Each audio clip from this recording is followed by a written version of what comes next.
So a quick look at the IMAC&C plug and play slider mod. So this is so you can connect a ADC or a pot basically to the slave ADC inputs directly rather than having to use OBD2C&C, which is experiencing interference problems at the moment. But this is also a useful thing if you don't want an OBD2C&C. The only thing you should bear in mind is there are no lockouts for brake and clutch, etc. if you're not using the OBD2C&C. So this is direct to the slave board that resides in the MCM. So there we can see an IMAC&C slave board, and that's how it would be normally oriented, sat inside the MCM, and there'll be some wires coming out of this back connector going to the backs of the connection pins, which would be here. This is the MCM main connectors.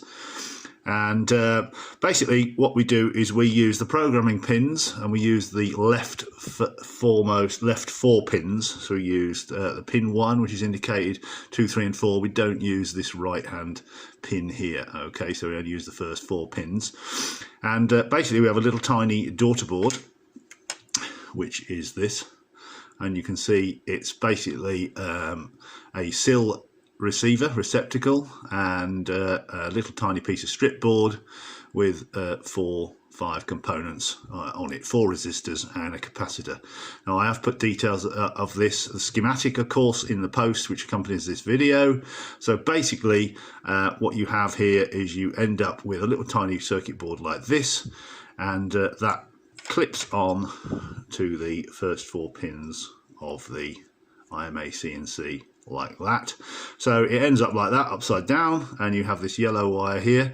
This goes to the MCM connector ignition pin, and I'll indicate that in the text of the post.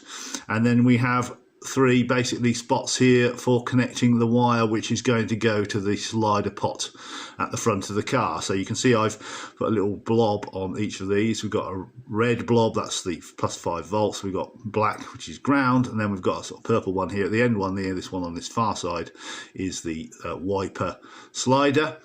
So if we look at the slider pot, so this is the 10K linear slider pot with central detent that I've specified for this project. Seems to work okay. So at the back of it then I've just put on a little SIL connector here, and obviously we have the carbon track is on this right hand side as we're looking at it here.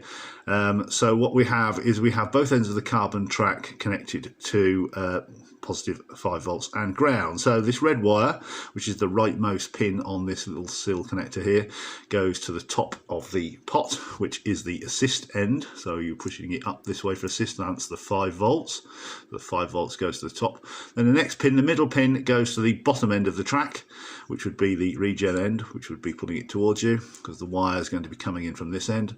And then the the left hand pin on this side, that is the wiper pin. Okay, so that's actually connected to the wiper, so that goes up and down. So yes, that is the signal pin basically. So we have 5 volts on the right, ground in the middle, and the slider output on the left hand side. So if we offer that up, for instance, to this, if you imagine this is directly connected to this, you'll see that the 5 volts, which is the left hand side, the bottom of the slider, as you can see there, goes to the red mark on the strip board there. The middle one's the ground, goes to the black, and the top one on the slider there, as you can looking at it now, would be the signal output, which goes to the signal output on the little printed circuit. So you just need a 3-core very thin wire to go from this out of the MCM to the front to wherever you're going to have this. So I put SIL pins on the end of this, and if you put them on the end of your wire, then you can route it out through the handbrake cowling plastic piece and underneath the gear lever, etc., to wherever you want it. And I am looking at getting some 3D printed boxes made for these, so hopefully we'll have a nice little 3D printed box.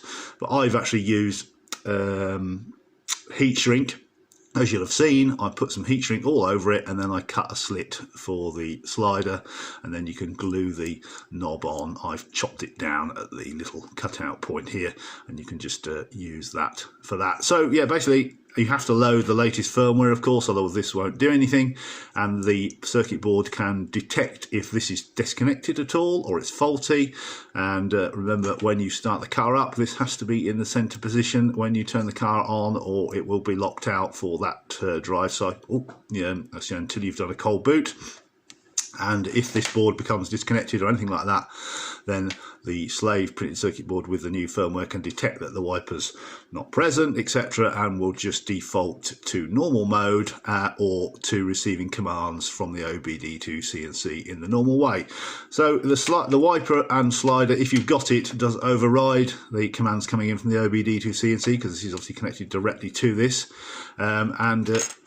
If you're just using it in a normal car without OBD2 CNC, then if you, for instance, wanted to disable assist, so you were climbing a hill, your battery was nearly flat, you can just put a little tiny bit of a regen or assist on, so it's virtually not assisting at all, and that will override the OEM demand for assist and obviously sort of locks it out.